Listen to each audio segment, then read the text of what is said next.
خطاب کے لیے دعوت دیتا ہوں ہمارے دلوں کی دھڑکن، ہماری رہنمائی فرمانے والے غازی اسلام حضرت مولانا رانا شفیق خان پسروری صاحب کو، ایڈیشنل جنرل سیکرٹری ہیں مرکزی جمعیت اہل حدیث پاکستان کے، اسلامی نظریاتی کونسل کے بھی ممبر ہیں۔ اللہ رانا صاحب کی آمد ہمارے لیے باعث ہدایت بنائے، جزاک اللہ۔ اب میں دعوت خطاب دیتا ہوں جناب علی رانا شفیق خان پسروری صاحب۔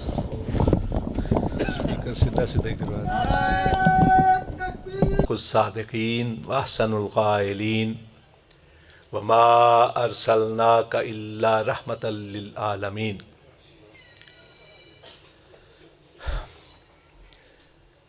آج کی یہ مقدس محفل پیارے رسول صلی اللہ علیہ وسلم کی سیرت، آپ کی مدحت، آپ کی شان، آپ کی مرتبت اور منزلت کے بیان کے لیے منعقد کی گئی۔ ماشاءاللہ ہماری جماعت کے جید علماء کرام ایک کثیر تعداد میں اسٹیج پر تشریف فرما ہے۔ آمنہ کے لال، مکہ کے در یتیم، مدینہ کے تاجدار، نبیوں کے امام، رسولوں کے سردار حضرت محمد مصطفیٰ صلی اللہ علیہ وسلم کی شان اس کائنات میں کوئی ایسی زبان پیدا ہی نہیں ہوئی جو آپ کی شایان شان بیان کرنے کی سکت رکھتی ہو۔ ہم اہل حدیث کے لیے یہ ایک اعزاز بھی ہے، شرف بھی ہے، افتخار بھی ہے کہ ہمارے لیے اول و آخر اس کائنات میں صرف مدینے والے کی ہستی، اوروں کے لیے تو اور بھی ہیں، ہمارے لیے سوائے مدینے والے کے کوئی اور نہیں۔ یہی وجہ ہے کہ ہمارے علماء کرام اپنی گفتگو کا آغاز بھی مدینے والے سے کرتے ہیں، اختتام بھی اس پر کرتے ہیں، اور ساری کی ساری گفتگو مدینے والے کے حوالوں سے مزین ہوتی۔ حضرات، جہاں تک بات ہے آمنہ کے لال کی شان کے بیان کی، تو میں نے اپنا عقیدہ اور ایمان اور اہل حدیث کی دعوت اور اعلان آپ کے گوش گزار کر دیا ہے کہ اس کائنات میں کوئی نہیں جو آپ کی شایان شان، آپ کی شان بیان کرنے کی سکت رکھتا۔ کس میں ہے ایسا ملکہ تقریر، کس کے پاس ہے ایسا یارہ تحریر، کون ہے ایسی قوت لسانی اور طاقت بیانی کا صاحب کہ جو آپ کی شان کا حق ادا کرنے کا حق رکھتا۔ صرف کوششیں ہیں آپ سے تعلق خاطر کے حوالے سے اپنے نامہ اعمال کی بہتری کی، اور کچھ بھی نہیں۔ پیارے رسول صلی اللہ علیہ وسلم اس کائنات میں سب سے اشرف، سب سے افضل، سب سے اعلیٰ، اولا، عرفہ اور مکمل حیثیت میں پیدا کیے گئے۔ اللہ رب العزت نے قرآن پاک میں پیارے نبی صلی اللہ علیہ وسلم کو النبی الامی کے خطاب سے مخاطب کیا ہے، اور امی کے لقب کی تشریح علماء کرام نے مختلف انداز میں کی ہے، لیکن ایک تشریح جو ہے وہ کمال کی ہے کہ اگر امی کی یا کو یا نسبت بنا لیا جائے تو الف سے مراد حضرت آدم علیہ تحیت و تسلیم ہے اور میم سے مراد حضرت مسیح علیہ السلام۔ امی و گویا بزبان فصیح از الف آدم و میم مسیح، کہ اللہ رب العزت نے 1,24,000 نبی مبعوث فرمائے۔ حضرت آدم علیہ تحیت و تسلیم سے لے کر حضرت مسیح علیہ السلام تک جتنے بھی نبی ہیں ان سب کے اوصاف حمیدہ اگر کسی کی ذات میں یکجا ہے اور بدرجہ اتم ہے تو وہ مدینے والے کی ذات۔ جب اللہ رب العزت نے سب سے بڑھ کر مدینے والے کو پیدا کیا ہے اور کائنات میں کوئی مدینے والے سے بڑھ کر نہیں، تو پھر کون ہے جو مدینے والے کی شان، ان کی شایان شان بیان کرنے کی سخت رکھتا؟ مزت الدہور وما اتینا بمثلہ وَلَقَدْ أَتَا فَأَجَزْنَ أَن نُّذَرَائِهِ، صدیاں بیت گئیں، زمانے لد گئے، کوئی آپ کی طرح کا پیدا نہ ہوا، اور جب آپ جناب آمنہ کے ہاں پیدا ہوگے اب قیامت قائم ہو جائے کوئی آپ کی طرح کا پیدا نہیں ہو سکتا۔ آپ بے مثال ہیں، لاجواب ہیں، جب آپ جیسا کوئی پیدا ہی نہیں ہوا تو کون ہے جو آپ کی تعریف کا حق ادا کر پائے؟ حضرت جبریل امین علیہ تحیت و تسلیم جب براق کو لے کر آئے معراج کی رات آپ کی سواری کے لیے، تو روایات میں ہے کہ براق تھر تھڑایا، تو حضرت جبرائیل نے براق کو مخاطب کر کے کہا، اے براق ٹھہر جا، تجھے نہیں معلوم کہ آج تجھ پر کون سوار ہونے والا ہے؟ آج تجھ پر وہ سواری کرنے والا ہے کہ جس سے بڑھ کر کائنات نے کسی کو دیکھا ہی نہیں۔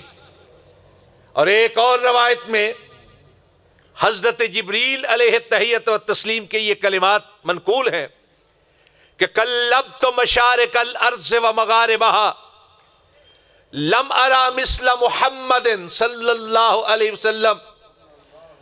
اور اس کہے کا ترجمہ ایک فارسی شاعر نے یوں کیا، کہا فا کہا گردیدام بسیار خوب دیدام مہر بتان لرزیدام، آفا کہا گردیدام بسیار خوب دیدام مہر تابان لرزیدام، لیکن تو چیزیں دیگرے، کہا میں مشرق سے لے کر مغرب تلک گیا، میں نے جنوب سے شمال تک پرواز کی، ہر دور کے سونے بھی دیکھے، منمونے بھی دیکھے، قسمہ قسم کے دیکھے، رنگ برنگ دیکھے، دنگ کر دینے والے دبنگ دیکھے، لیکن اے آمنہ کے لال تجھ سے بڑھ کر نگاہوں میں کوئی آیا ہی نہیں۔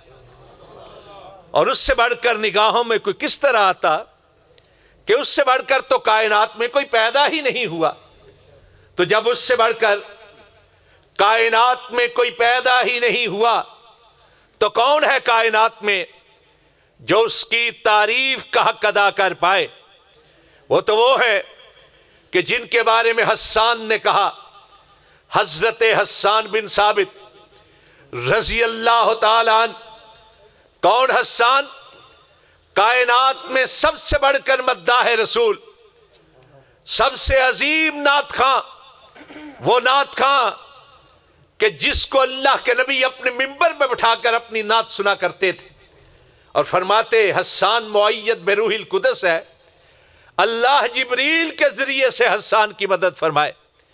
وہ حسان نعت کے مشہور ترین اشعار، وَأَحْسَنَ مِنْكَ لَمْ تَرَ قَطُّ عَيْنٌ وَأَجْمَلَ مِنْكَ لَمْ تَلِدِ النِّسَاءُ خُلِقْتَ مُبَرًّا مِنْ كُلِّ عَيْبٍ كَأَنَّكَ قَدْ خُلِقْتَ كَمَا تَشَاءُ۔ آپ ایسے خوبصورت، خوب رو، خوش جمال، خوش خصال، حسن تمثال، شمس مثال، ایسے صاحب جمال، ایسے صاحب کمال کہ کمالات کے کمال کو پہنچے ہوئے اور حسن صفات کے اتمام کو پہنچے ہوئے کہ آپ سے بڑھ کر حسین و جمیل، وجیح و شکیل کائنات کی کسی آنکھ نے دیکھا ہی نہیں، اور کائنات کی کوئی آنکھ آپ سے بڑھ کر سونا، آپ سے بڑھ کر منمونا، سندر سروپ چندہ کروپ کس طرح دیکھتی کہ آپ سے بڑھ کر حسن و جمال کا پیکر، رعنائیوں کا مجمع، ضیاءپاشیوں کا مرکب کائنات کی کسی ماں نے جنا ہی نہیں۔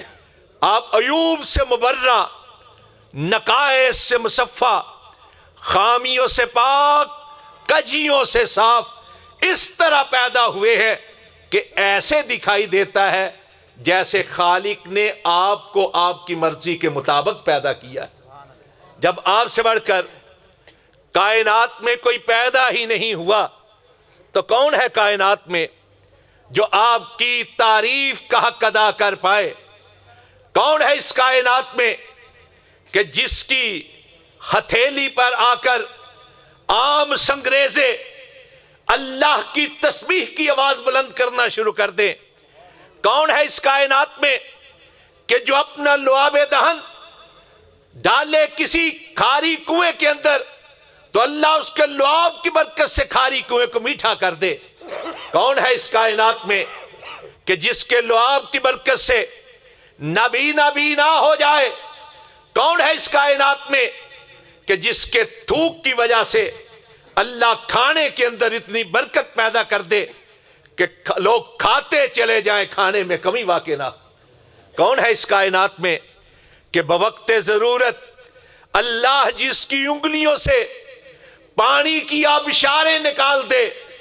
کون ہے اس کائنات میں کہ جو زمین پہ کھڑے ہو کر آسمان کی طرف انگلی اٹھائے اور اللہ اس کی اٹھی ہوئی انگلی کی لاج رکھ کے آسمان کے چاند کو دو ٹکڑے کر دے؟ کون ہے اس کائنات میں کہ جس کے اٹھے ہوئے چہرے کو دیکھ کر رب قبلہ تبدیل کر دے؟ اور کون ہے اس کائنات میں کہ جس جگہ پہ کھڑے ہو کر وہ نماز ادا کر لے اللہ اس جگہ کو روضۃ من ریاض الجنہ، جنت کے باغیچوں میں سے ایک باغیچہ بنا دے؟ باہمی نفرت تو کینہ تھا وتیرہ جن کا، سبق ان کو انس و الفت کا پڑھایا کس نے؟ جو شراب اور نشے کے تھے ازل سے مشتاق، میں وحدت کا انہیں جام پلایا کس نے؟ دخترے ہار سے غمگی کو رہائی بخشی، قید پرغم سے غلاموں کو چھڑایا کس نے؟ ریت کے ذروں کو بارود کی طاقت بخشی، خاک ناچیز کو اکسیر بنایا کس نے؟ کس نے ذروں کو اٹھایا اور صحرا کر دیا؟ کس نے قطروں کو ملایا اور دریا کر دیا؟ کس کی حکمت نے کیا یتیموں کو در یتیم اور غلاموں کو زمانے بھر کا مولا کر دیا؟ شوق مغرور کا کس شخص نے توڑا تلسم اور منہدم کس نے الہ کیسر و کسرا کر دیا؟ حسن کائنات تھا پوشیدہ 7 پردوں میں، کس نے اس کو عالم آشکارا کر دیا؟ جیتے ہیں جو مرتے ہیں حق کے نام پر، اللہ اللہ کس نے موت کو مسیحا کر دیا؟